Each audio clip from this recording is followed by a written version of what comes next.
Exploring the bizarre. Your e-ticket ride into the world of the paranormal. Strap yourself in as we traverse the universe exploring the unexplained. UFOs, ghosts, lost worlds, cryptozoology, as well as other dimensions.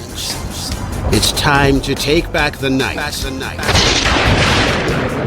Now, your electrifying hosts of Exploring the Bizarre, Timothy Beckley and Tim Swartz.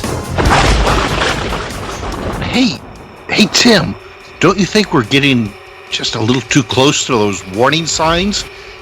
They definitely read no trespassing.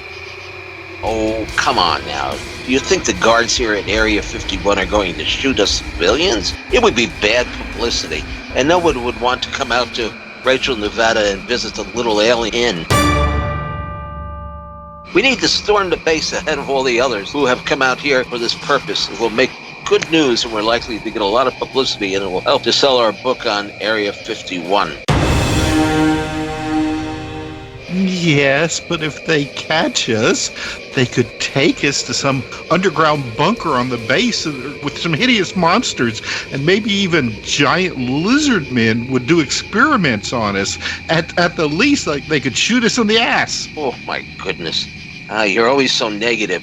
Our guest tonight was part of a military experiment. He says, and I don't think he was kidnapped by monsters, but you can never be sure if you're going to storm Area 51 or some other military installation. You're likely to get what you deserve, E.T. monsters and all. Well, okay. But just on the safe side, I say that we get back to the studios and get the scoop from our guest what it is to be part of a real military experiment. Well, Tim, how you doing out there tonight in Jasper, Indiana? I'm doing fantastic. It's back to school time, and so Lorelei is gone into 7th grade, and now I'm free to work during the day like God intended. Well, she's 1 year behind me only, I guess. So that's good to know. Maybe I'll run into her in the hallway or in the cafeteria. You know, I'm really excited tonight about our show, Tim, because we've got a very interesting guest who's going to come on and reveal some information that is almost an exclusive. I realize he's been on one or two podcasts previously, but this is almost an exclusive. He's going to tell us a story that involves his own military, the work that he did in the military and the experiments that they did on him. And this certainly ties in. In fact, I think we're going to include him in our book that we're just about finishing up on Area 51 Warning, Keep Out. So why don't you tell us a little bit, our listeners here, a little bit about who we're going to be speaking to this evening so we can get right on with the show. Well, definitely. Well, I'm really excited that we have Don Seidenberg with us tonight. Now, Don was 18 years old when he enlisted with the United States Army in 1954, and he spent the first 3 weeks of his enlistment at Edwards Air Force Base in California, where he participated in the testing of, as he calls it, a food source, that it supposedly came from a UFO that crashed in or landed or whatever in Roswell, New Mexico in 1947. Now, I don't want to reveal too much because we want to get into the details of this on the show, but Don attributes his good health and continued physical prowess. He's 83, and if you look him up on YouTube, he's got some basketball videos that will absolutely amaze you. But he says that his physical prowess... Was he in the Harlem Globetrotters? No, it wasn't in the Harlem Globetrotters, but he could very well be. He's that good. But now Don says that his continued physical prowess he attributes to what happened to him in 1954, and he was told that the military was trying to reproduce this serum, as he calls it, but he has no idea if they were ever successful. So, Don, thank you very much for being with us tonight on Exploring the Bizarre. Thank you very much for having me. Well, this is something that really intrigues me. I guess like everybody else, I've followed the Roswell story and all the other cases where UFOs have supposedly crash landed. We've had on several guests over the years who have their own stories to tell, and in fact, we had on a fellow not too long ago who has an alien artifact that he found beside what he thinks was a crashed spaceship of some sort. But let's start at the beginning. This happened. When did you join the military, and what were the circumstances of that? Well, I just graduated from high school, and June 1st of 1954, I enlisted in the Army. And that's where it all started. I didn't expect to be involved in a serum study, but when I was at the recruiter's office, they looked at me. I'm 5'3" and I'm 120 pounds, so they thought I was just a giant space alien. And they asked me if I would be interested in this study. And I talked it over with my dad, and a fellow from a CIC office came by, and he had all the dope, Buck. He had all the dope on this. And I decided I didn't have anything else to do, so I agreed to participate. Now, why do you think that they picked you for this experiment? I'm sure there were many eligible young men that were joining the service, and one would think that they would almost do this without even telling you what they were, planning. Well, why do you think that they picked you, or did they ever say why you were chosen? Here was the thing. My dad was a civilian employee of the Ordnance Depot where I was going to sign up, and of course this depot was in Savannah, Illinois, about 9 miles north of the town. And I was in high school with the commanding officer's daughter, and my dad knew the commanding officer, and it was sort of a family thing. But the reason they wanted a person small and physical, and that was me. But I'm sure they had a lot of other people. But I guess I was just at the right place or the wrong place at the right time. So that's how I got started.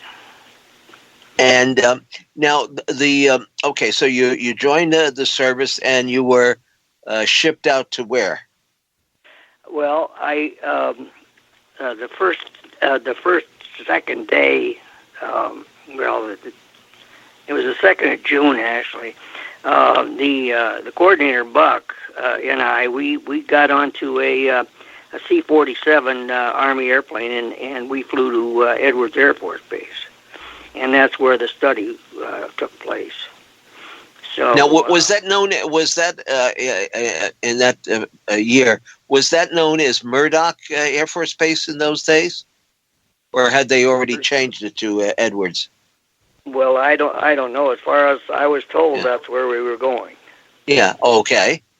And so you arrived at Edwards, and what was the procedure after that? Well, the next day, it took us, Edwards from Savannah is 1,500 miles, so the C-47s go about 180 miles an hour, so we stopped 3 times.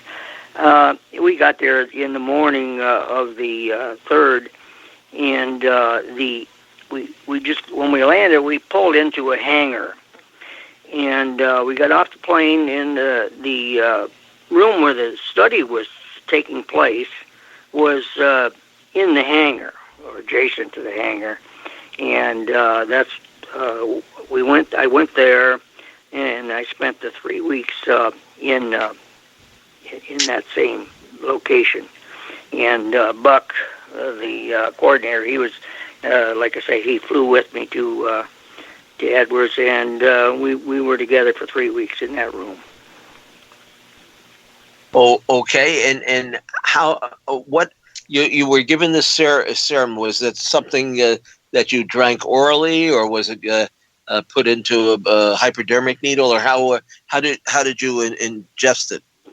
No, it was a it started out on the 3rd, and at 8 o'clock in the morning, Buck gave me a spoonful of the serum. It was a 2-ounce portion, and he gave me 1 spoonful of the 2-ounce serum for the 21 days, and that was the only nourishment that I had.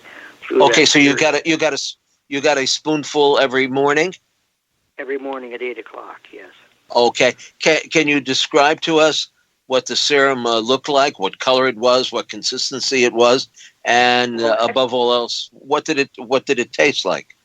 Okay, well, first of all, it didn't have a taste, and it didn't have an odor, and if you go to the store and buy a bottle of hand sanitizer, if you're familiar with that, it was exactly like the texture, the thickness, and everything was exactly like a bottle of hand sanitizer. And what? Okay, so it suppressed your hunger. Did it have any other effect upon you? Well, not at the time, but I was told it was supposed to have a focus ingredient and a longevity ingredient. Because the space aliens were in these ships for a long time, and probably they went for I don't know how many hundreds or thousands of miles. At time, and they couldn't take a lot of food with them in those little spaceships. So I guess they found this Planet X found the secret to the serum that would that's all they needed.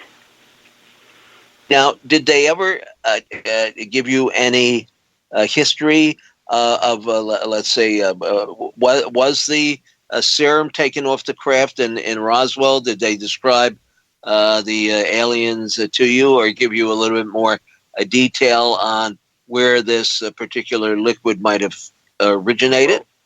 Where they came across it was in the 1930s when Germany was commissioning an interplanetary research program where they wanted to make contact with other planets. Yes, Hitler was looking for a super weapon to win World War II, and they were successful. There were 2 German scientists that worked on this program for quite a while.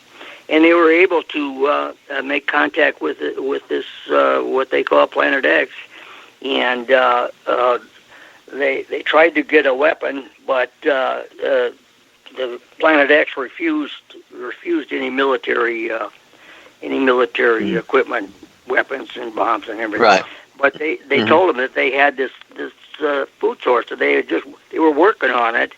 And it was, it's going to be a revolutionized system because it's going to be a 1-day thing of 2 ounces. And I don't know what the ingredients was that they had in it, but it couldn't have been that much effort to make it. And so it would have revolutionized how you eat. So the Planet X agreed to give Buck a trial and the formula to make more of it. So now you think that Buck, who was your recruitment officer or your handler, he actually had contact with these beings? Well, he had contact with the two scientists that were working for Germany. Oh, I see. Oh, okay. And they made the contact. Yeah. Now, did they ever describe what these beings looked like, and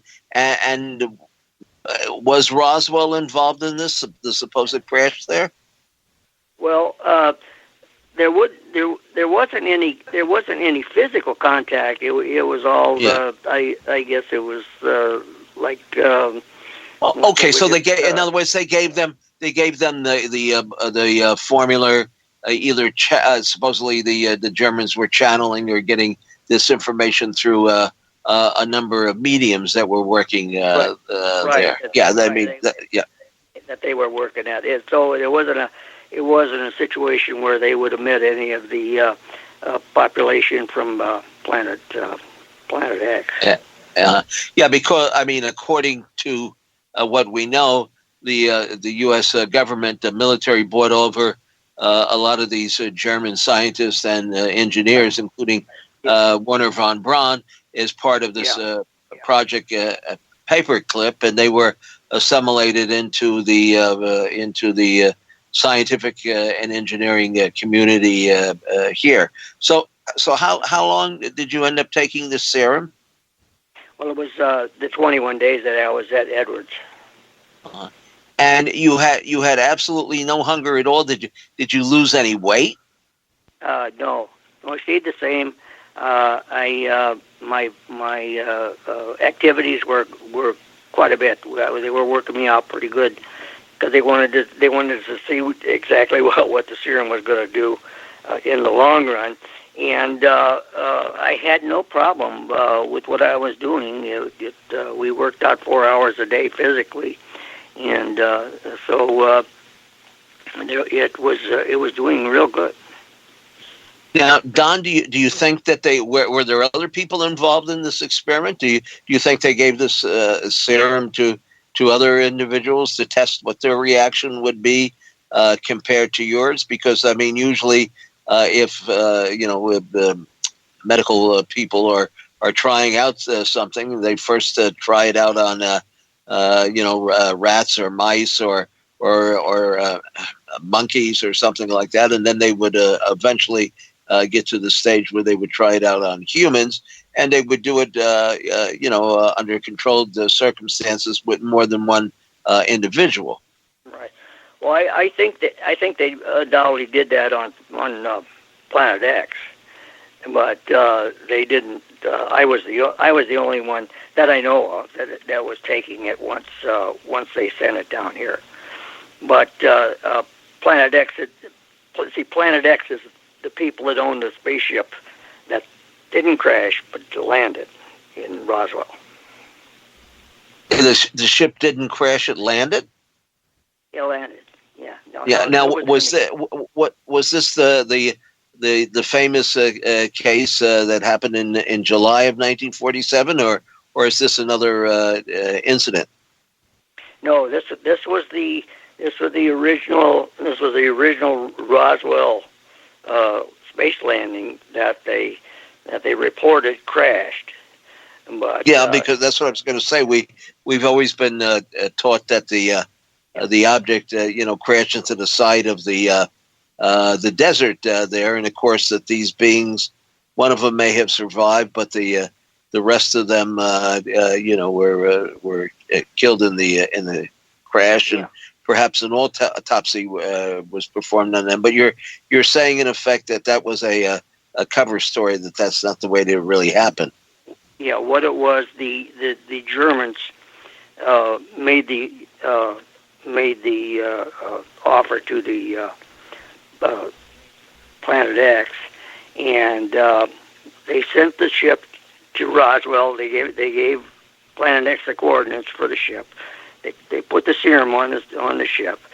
They sent it to Roswell. It landed there, and Buck, my handler, he was in charge of the patrol that met the ship, and they were going to get the serum off the ship.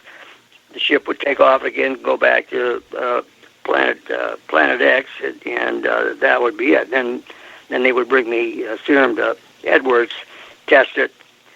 But when the ship landed, and there were 4 aliens got out, and they started unloading the serum, and their breathing mechanisms, their equipment that they had to breathe, must have malfunctioned, and they suffocated, and they died. And there were 4 of them.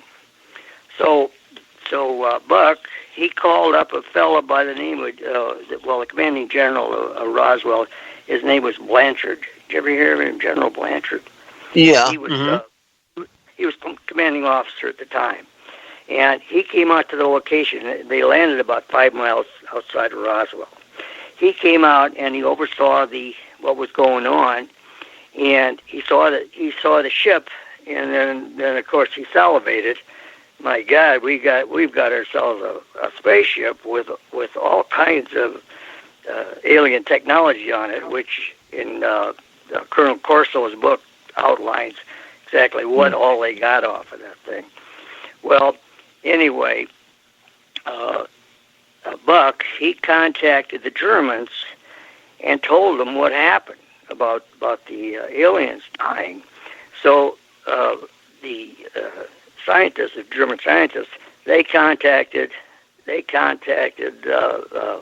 Planet X, told them what happened, and Planet X said, destroy the ship, because they didn't want it cannibalized. They didn't want it reverse engineered, and so General Blanchard, he had already got it all wrapped up and got it sent off to Edwards, and of course Planet X was really mad.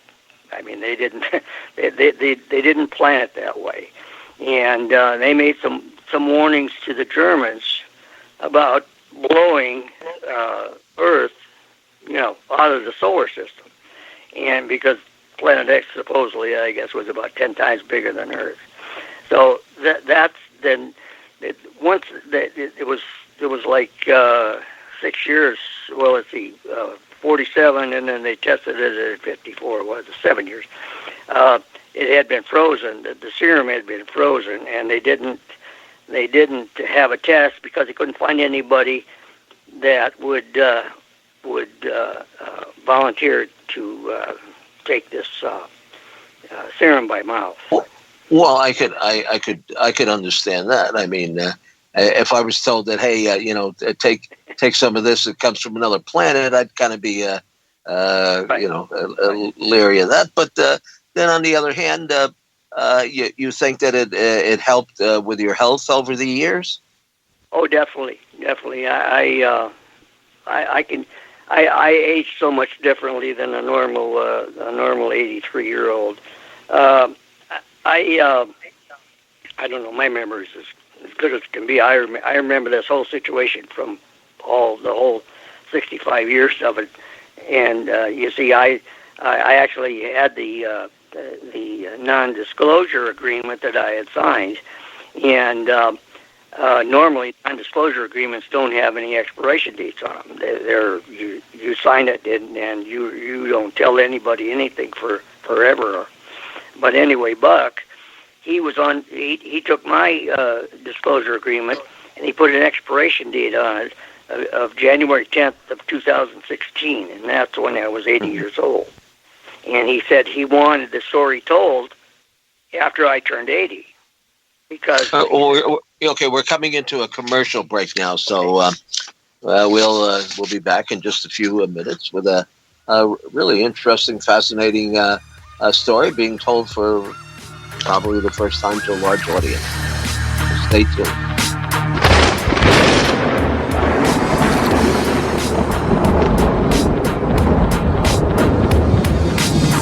Now back to exploring the bizarre with two of the most electrifying researchers in the paranormal, your hosts, Timothy Beckley and Tim Swartz. Hey, Tim, before we begin, I just want to inform our listeners of our latest book that has just actually come out today. It is Ash Starr's Space Brothers Speak. And this is a book about the Federation of Planets, the friendly space people who are supposed to be coming here to assist and help with our spiritual development. And I think it's a book that I think a lot of people will be fascinated with. I know some people have been overly critical of us lately for publishing quite a number of books on the hostile aspect of UFOs, but there are apparently some good guys out there as well as negative forces, just like there are here on good old planet Earth. That's right, and we give a fair shake to both sides, the possible hostile extraterrestrials, and then on the reverse side, those who like the Space Brothers, who are here supposedly to help us find our way through these dark times. Well, I know in the next couple of weeks, or in about a month, we're going to have on our good friend Mark Brinkerhoff, who will bring a personal message from Ashtar. Now, Mark is not a channeler. He actually says that he has been on board their craft and has met with Ashtar, who is an Etherian, which means that he operates most of the time on an interdimensional or higher vibrational level. But he has promised to actually get a direct message from Ashtar for our listeners. So that's something that I think everybody will want to listen to that evening. And we'll have him on in about, I think, a month, I believe. Yep. Okay. Well, let's get back to talking with Don Seidenberg here. Don, we already have a question from one of our listeners, so I'll just go ahead and get right to it. We've got Tom, who wants to know. He wants to know the name of the liquid that you were taking. I don't think that it had any kind of brand name, and that if you had any idea what the ingredients were. I suppose that would be the $1 million question for everybody. That would be, and the only thing they referred to it as the serum. Mm-hmm. And it was, as I explained, the hand sanitizer was the they used it. Well, what came out of sanitizer bottles, was the thickness of it. But as far as the ingredients of it, this came from the Germans, so I assumed it came from the Planet X. But it was used for focus and longevity. Now I was not too bright in high school. In fact, I was really dumb in high school. I graduated 46 out of 50. And after I went through the Edwards Air Force Base study, the 3 weeks, I became a different person. I became a smart person for one reason or another. And I put it to the serum. And I put my 83 years to the serum, and if anyone wants to examine me or test me or go to the swimming pool with me in the morning and swim 1.5 miles, they're more than welcome. And so I'm not blowing smoke up anybody's tail. I can only tell them what I did. I can only show them what I can do now. They can believe it or not. There wasn't any extraterrestrials that I met. I was told all of this by my leader Buck, and he changed my disclosure agreement so that after in 2016 I wouldn't get thrown in jail for telling the story. And I know that there was a fire. I don't know if you're familiar with the military records fire in 1973 down in St. Louis. You familiar with that? Yeah, exactly. Yeah. Have you heard that? Well, anyway, my records were in that fire, and I have no medical records. I have my DD-214 that I had when I was discharged, and the military gave me a discharge statement, and that. So I don't know if there were other things going on that they didn't want to come out, and that's why there was a fire down there, because they never did find the reason for it, and it took out a whole floor of military records. But anyway, I'm not going to tell somebody, well, they did it just to cover my military records. But what I'm saying is, I'm physically able to do a lot of things that 80-year-old people, 83-year-old people wouldn't even fathom. And my mind is as clear as a bell. And I studied a lot of things, a lot of books. I got involved in Christopher Columbus's reasons for coming to the Americas to take away all the rights of the indigenous people and send them back to the church in Europe, which is an interesting story if anybody ever wants to get involved in it. But that's what I can say on this subject. So now, do you think that Buck, your handler, was being upfront with you when it came to the explanation of what was going on? What you were being given, because I know a lot of times in past military experiments with servicemen, they're just basically told, here, take this or bend over, take this shot, and you don't need to know. Right.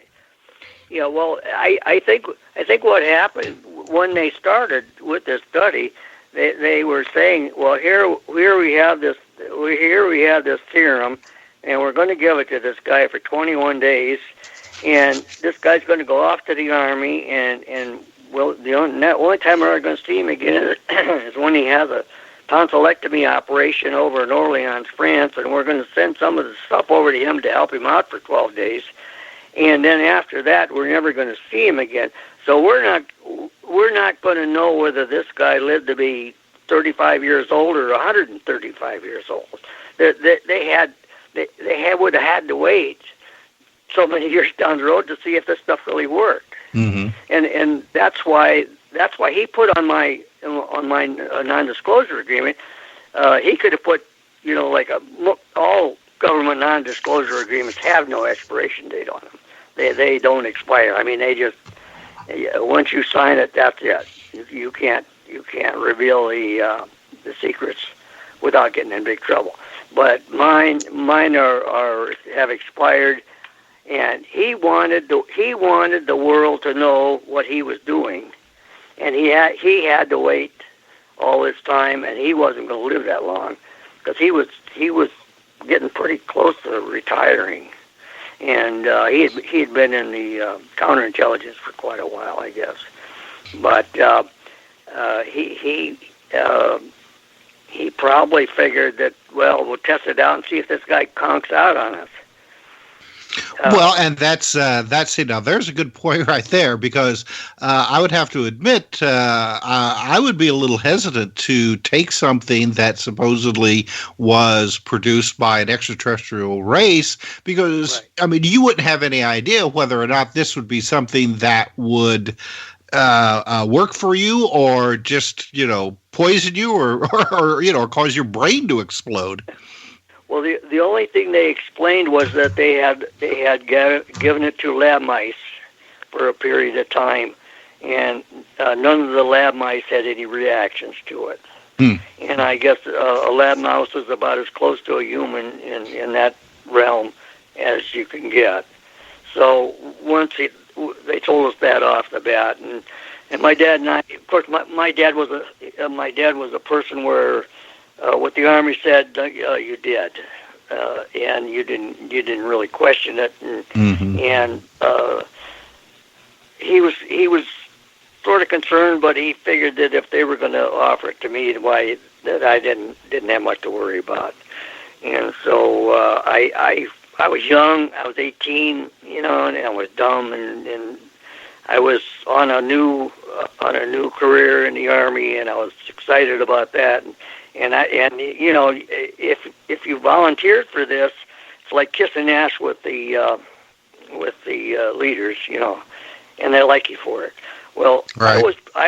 My DD-214 will show that I was promoted from private E1 when I joined the service, and I made staff sergeant in less than 2 years, and anybody will tell you that is sort of rare. Mm-hmm. And they told me that I would have a preferential treatment when I was in the Army, and I was at Orleans, France, for 2.5 years, and we were 60 miles south of Paris, and I was working as a clerk typist in a Engineer Supply Control Center, and I was living the life of Raleigh for a 20-year-old kid, and that whole thing just, and it started my life, and it put me on the right track. Well, now on top, I was going to ask, on top of the serum, I guess that they had some kind of was it an exercise program, or I saw this picture of this device that you had built supposedly based on something else. Do you want to explain that a little better than I'm trying to do right now? Okay, well,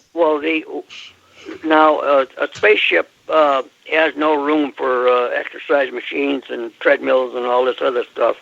And these fellas are, you look at them and maybe they don't look exactly like a human, but for all practical purposes, they're a human. So they need exercise like everybody else did. But this pole, which came off of the spacecraft, all it was a 4-foot wooden dowel, an inch round. And if you go to the dollar store or the Dollar Tree, they sell a swimming pool noodle, what they call it, is rubber. And you take that noodle and you put it over top the 4-foot dowel, and that cushions the whole thing so that you can put it under your arms and under your neck and all this. And all you're doing is isometric exercises. You're not doing anything physical, but you're circulating the blood in your system. And I kind of think that the R&D didn't put this on the market because I swear to God, I'm telling you, I'll tell you this is what I believe is true, which I know is true because I've used it for all these years. This solves lower back pain. When you get up out of bed in the morning and your whole back is so stiff you can't move it hardly. Well, these exercises, which I made a video of, will loosen you up, and you won't have to go to a doctor for operations and things like that. But it really works, and I mean that's why I came off of that spaceship, because they used it. And that's the only thing they would have as an extra piece of exercise equipment. Mm-hmm. Now, I really would think that you would not be the only one that they have experimented on. I mean, they may not have told you, but I would think that since that time, unless they had just just a small beaker full of the serum, that there has to have been other people that has participated with this type of experiment. I mean, since you've come forward, has anybody come out to you and said, "Hey, yeah, I went through the same thing"? I haven't heard anything. Mm-hmm. No, nobody has said anything to me, and it's possible. The only thing is with the situation of Planet X's spacecraft, what happened to that? I'm sure that we can't contact them now and say, "Hey, would you give us some more of this stuff?" They probably tell us to go to heck, So it's something that's too simple, and when things are too simple, people avoid it. It's really funny how that works, but it is. Hey, Tim, I was just going to say, Tim, I'm thinking we've had a fellow on the show here, Joshua Cutchin. Yeah, Josh Cutchin. Yeah, and he's written an entire book about the people who've had contact, of course, with the aliens, and they've been given certain kinds of food to eat and certain kinds of drink and so forth. So, in that sense, it's not without precedent, except that, of course, as far as I can remember in his book, I don't think that there's been any military intervention, or it was passed off by someone with the government status or CIA or or what have you. Right. So Yeah. with the universe, the size of it, the size of the universe, you're not going to question what's out there, and anything can be out there. It's like I'd never say that there's not anything like this out there, because I'm sure there is. There's probably things out there that we'd be amazed at. That's right. But I haven't heard of anybody else doing it. And I still think that once they got into the study, they figured out, well, hell, they're not going to be able to find the results of the study in 3 weeks, because the exercising I was doing, that would have been easy to find out. But the serum, that was altogether different. And they were looking at two sections. They were looking at for focus, what it did to your mind. So I know what it did to my mind. It gave me a brain that I've been using for the last 83 years, and it's given me a body that I can still use for 83 years from the longevity part of it. So I know what it did for me, but I can't say that it would do that for everybody or whatever. But I can't.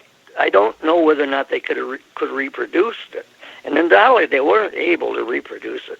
They had a formula. They were Planet X was going to give them a formula to make it, but I don't know if they were able to figure that out or not.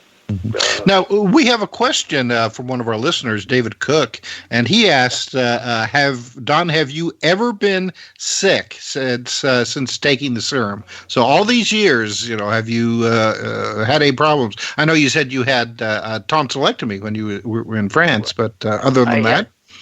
I had tonsillectomy in France, and I had prostate cancer 10 years ago. Mm-hmm.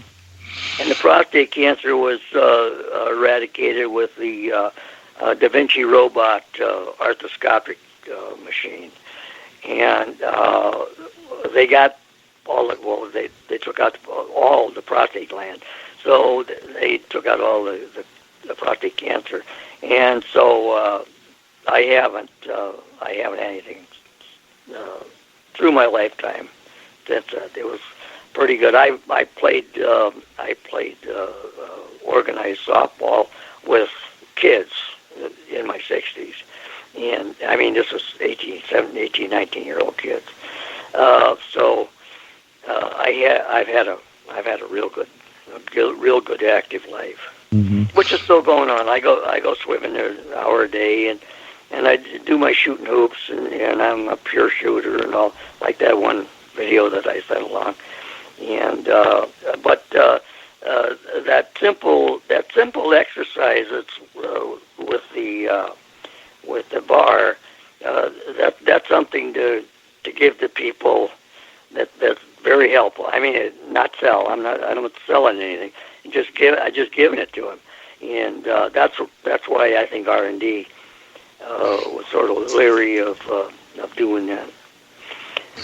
So, and now somebody from the chat asked, how long did you take the serum? And they said just once, but you actually, you took it once a day for a 21-day period. Is that correct? Yeah. And then I took it once a day for 12 days when I had my tonsillectomy, because I could. When I took it in France, they injected it in my hip because I couldn't swallow. Mm-hmm. And I couldn't swallow for 12 days. And so they gave it to me in my hip. Okay. But I had it for 21 days at Edwards, and then I had it for 12 days in Orleans, France, and that was it. After that, I didn't have it again. Mm. All right. Well, we're coming up to about 3 minutes before the show ends. So, after you've been on the show now, Don, maybe we'll have some people come forward who may have been part of similar experiments. But why don't you let our audience know about where they can find out more about you online? I know you said you have some videos, so why don't you tell people where they can find those? I'm on Facebook, and they can just Don Seidenberg on Facebook, mm-hmm. and on my email is Heinze, HEINZE 81 at yahoo.com. And if anybody's interested in looking at any of this, I've got 3 videos that they're just nothing professional. But the basketball one is professional, but it shows my activity thing. But like I say, if there's anyone out there that wants to examine me for memory and physical, that whatever, they're welcome to it, and they can email me, and they can come and do it. So, but my blood work is the only thing that my blood work is perfect, and that's really the only thing I could point to in my physical part where I can prove that, and so. All right. That's simple to get. All right. Well, we got less than a minute to go here. So, Tim. Let's remind the people to go to our YouTube channel, Mr. UFO's Secret Files. I think we have probably close to 400 interviews up there now, and we continue to have on some of the most fascinating guests in the world of the UFOs and the paranormal. And I think tonight, let's all have a toast and take some serum and hope that we have a long, grand life. And thank you, Don, for coming on the program. It was a real treat. And if you see your alien, if you see any aliens out there, say hello for us and grab us a bottle of that serum. And go to my Facebook page, and my complete story is on Facebook. All right. Thank you so much. And okay. Good night, well, thank you for having me on, gentlemen, and I really appreciate it. Godspeed. Thank you. Yeah. Good night, Tina. Good night, Peter. Good night, Helen. Good night, Tim. Good night, Carol. Good night to all our listeners out there in podcast land. You've been listening to Exploring the Bizarre with hosts Timothy Beckley and Tim Swartz. They're taking back the night by jetting non-stop across the cosmos in search of the truly bizarre and totally unexplained, with you as their co-pilot. Thursday nights at 7 p.m. Pacific, 10 p.m. Eastern, on the KCOR Digital Radio Network. For more information on Exploring the Bizarre and hosts Timothy Beckley and Tim Swartz, check out their KCOR Digital Radio Network page. Follow their YouTube channel at MRUFO 1100. Exploring the Bizarre.